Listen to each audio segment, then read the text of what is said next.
All right, so let's get into the details, shall we? Yeah. The courts have been very busy. Very, very busy. From the end of the year right up busy. to the beginning of the year. Even on the 1st of January, the courts were busy. Yes. All because holiday. of elections. Yeah. When Lily was chilling. Yeah. Lanta, you were also chilling, right? No, I wasn't chilling. We were all chilling here. Yeah, Chilling you know, in this house. I wasn't chilling at all. It wasn't easy.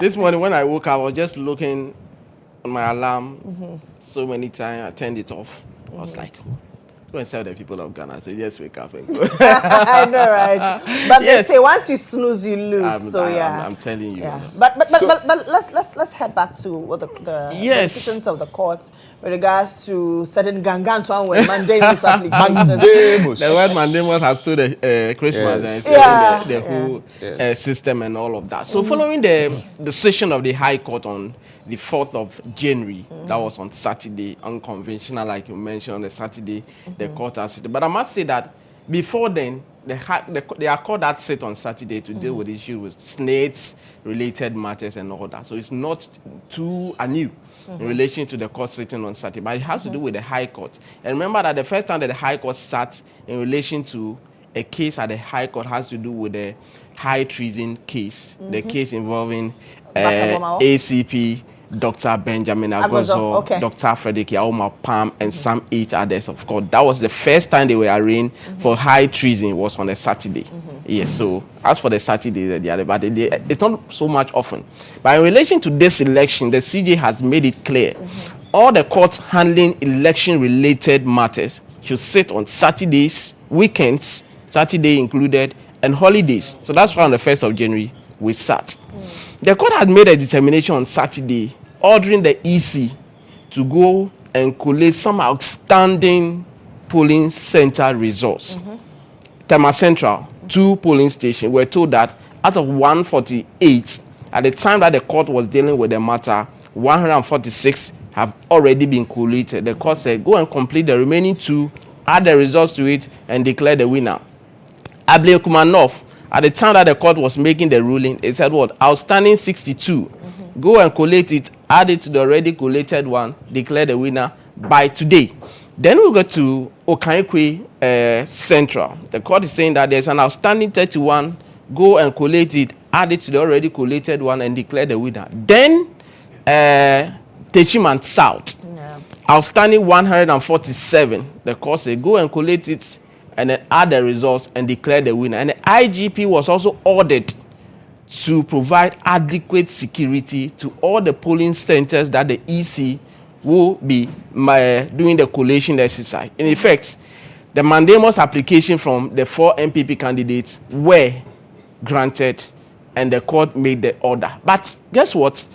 Immediately after the orders of the court were made, the interested parties, that's the NDC side, filed a notice of appeal. And on top of that, they added a stay of execution. They say that they disagree with the ruling of the court. And that came to the fore. They anticipated something like this because of the first, notice the ruling that the court made in relation to the objection that was raised, the preliminary legal objection that was raised earlier. It was overruled before the argument in mandamus was made. They say that once the court overruled that objection, they anticipated that the mandamus would be granted. So before coming to court, they already prepared and all that. But after the court section, we've been speaking to some of the parties. First, let's hear from Maybe Bright, Tema Central. There was always a very curious, collusion between the Electoral Commission and, the NPP. Very obviously in my constituency, I will speak for my constituency. So right from the beginning, we could tell that they weren't going to allow the rules to apply, that they were going to always hijack the process and make sure that we didn't have a chance to deal with evidence as it's supposed to be.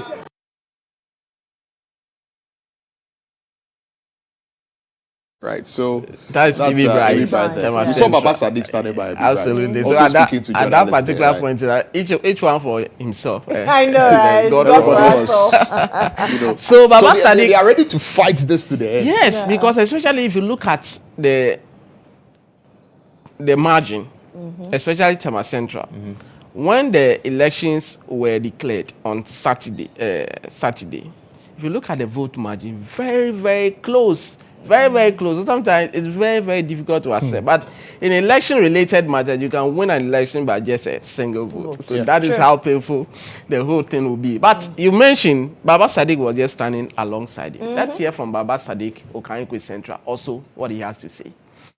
We've always maintained that the pink sheets that we have show that we've won in these 31 polling stations. You know, the only challenge we had was the fact that during collation, we began to notice that these numbers were being swapped, you know, and that's where we began to raise the issues. These 31 polling stations, the pink sheet that we have, and one of these days, I'm sure I would actually put it out. We have all our pink sheets, and the 31 blemished polling stations. When you look on the pink sheets, those numbers, those that have won those 31 polling stations, it's us. You know, but during collation, we noticed that from the EC's points, the numbers were being swapped, and that is where we raise issues. You know, and so we had initially tried to inquire from the EC, how do they resolve this particular challenge? Because I don't manufacture pink sheets. The pink sheets are a copy of what you give to me. So that's Baba Sadiq. Yeah, that's Baba Sadiq. So NDC for absolutely, Okaigwe. And following the orders of the court, on Saturday, a declaration was made in relation to that, and he lost by a little by. Is it 100 or 1,000?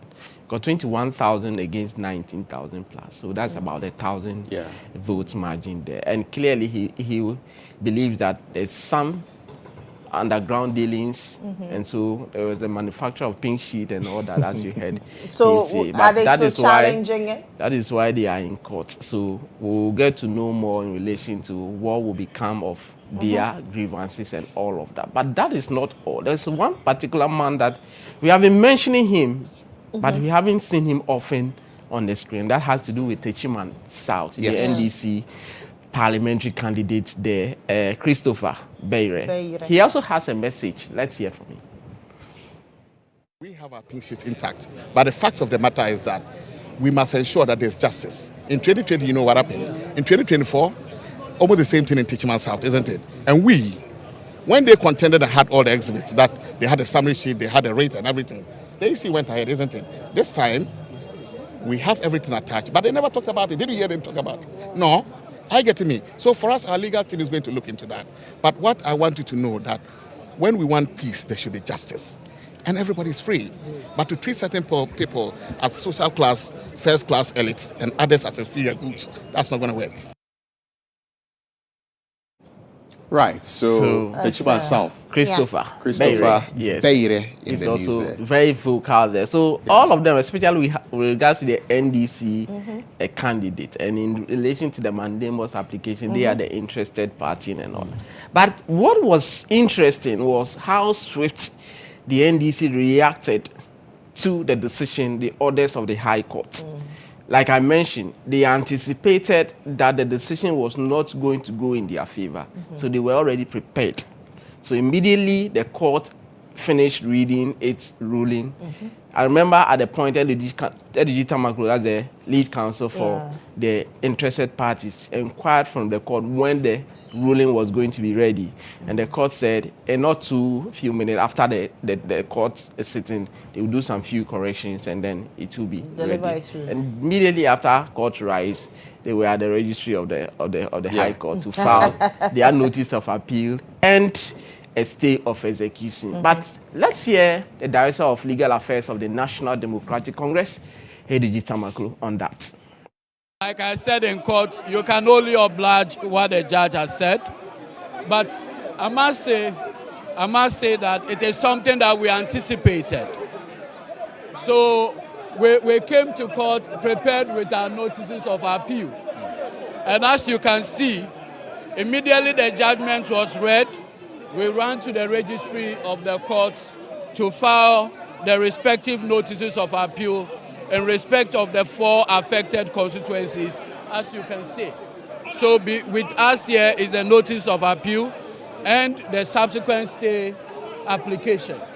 It is something that we knew was going to happen. With the ruling on the prelim, it was clear where the judge was going. And so we took preemptive steps to do what is needful.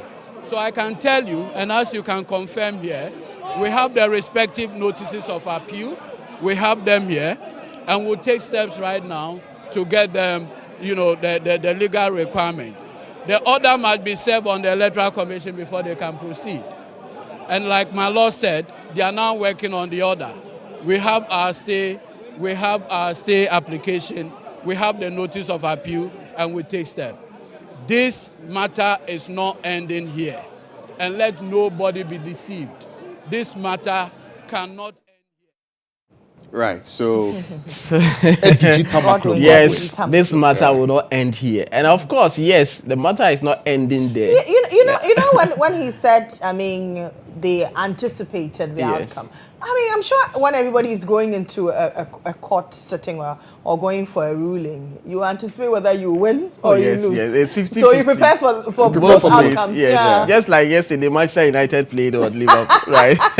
They had a very good result. I'm just trying to put some understanding to it. From the beginning, I want Lily to understand. No, do your mandamus. I'm bringing out of mandamus. Manchester United is not part of your mandamus. Wow. No. You see, the first letters I'm bringing an order. What is the sensation, right? No, I'm bringing an order to Ibrahim Hassan today.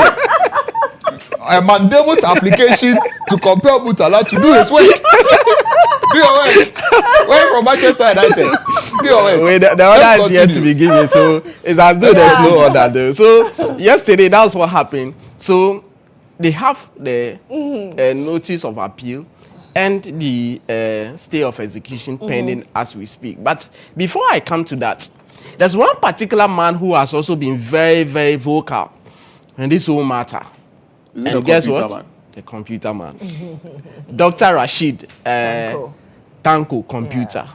He said, look, the orders of the court will not stand. And by close of today, when Parliament, the 8th Parliament will end and a new... dissolved, yeah. Yes, and the 9th Parliament will begin.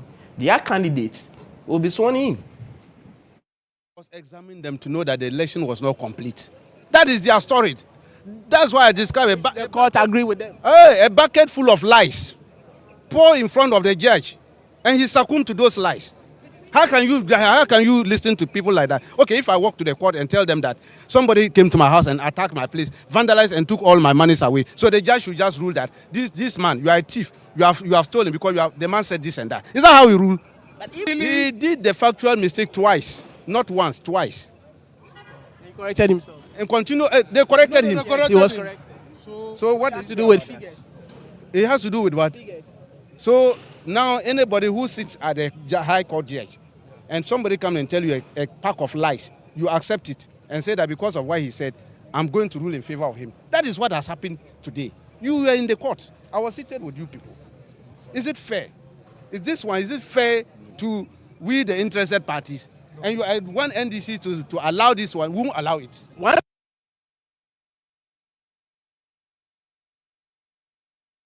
Yeah, Dr. Rashid Tanko Computer. And you heard him mention some anomalies that took place in court. So when the judge was making the ruling in relation to the respective constituencies, for instance, when the court got to Okaikwe Central, the outstanding constituent or polling station result that we're supposed to have done was 31. But the court mentioned 62, the same as the Ablikumanov. Ablikumanov is 62, but the court mentioned 62 for Okaikwe Central. And then Techiman South, 147, the court again mentioned 62. So in relation to Okaikwe Central, Gary Nimakun drew the court attention that no, the outstanding one is 31, and it was corrected. And then for the Techiman South, the court will have to do its own calculation again and fix the figure there. So that is the point that Rashid Tanko Computer was raised. They have a very strong exception to that discrepancies on the part of the judge. So that's what happened in relation to what happened in this whole matter. But guess what?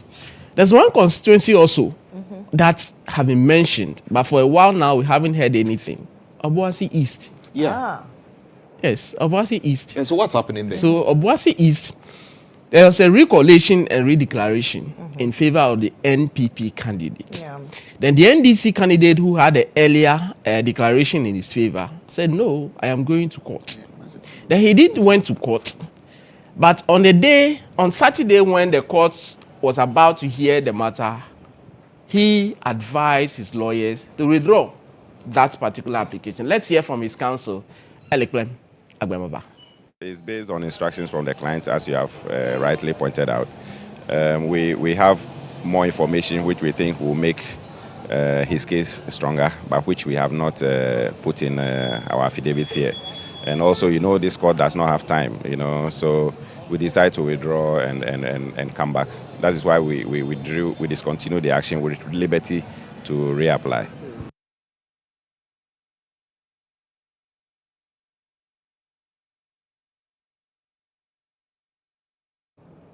So Yes. that's Aliklima. Absolutely. Counsel for the NDC candidate for Obuasi Obuasi East. East. They said I had a conversation with her, they have some new information. So their withdrawal was premised with a plea to the court. We want to withdraw with liberty to come back, which was allowed. Okay. But of course, today, it's not ended yet. We thought that, and after the orders of the court, the EC is almost done with the exercise. Yeah. So 3 out of 4 Yeah, done. except for 1. But today the court will be hearing the NDC's stay of execution motion, and that will be interesting. Very interesting. How it will pan out. And we know you're going to bring us the details. Especially in few hours to the dissolution. Absolutely, a few and hours to then the swearing of the new dissolution, and parliament. especially also that the EC has carried out orders of the court, and the same orders are being challenged today because of the pending motion. And of course, don't forget the Akwetia incident. Henry Boachiyi Adom, the NDC candidate, went to court and secured an interim injunction, which is supposed to last for 10 days. So it will end on the 12th of January. So it the means NSC Alkumi cannot be sworn in. He went back to the court to have that order set aside. And today, the High Court in Koforidua, presided over by Justice Senyor Amedehe, will make a determination. Okay. Captain, right. thank you very much. Thank you to the so much. Yeah. That will do it for courts today.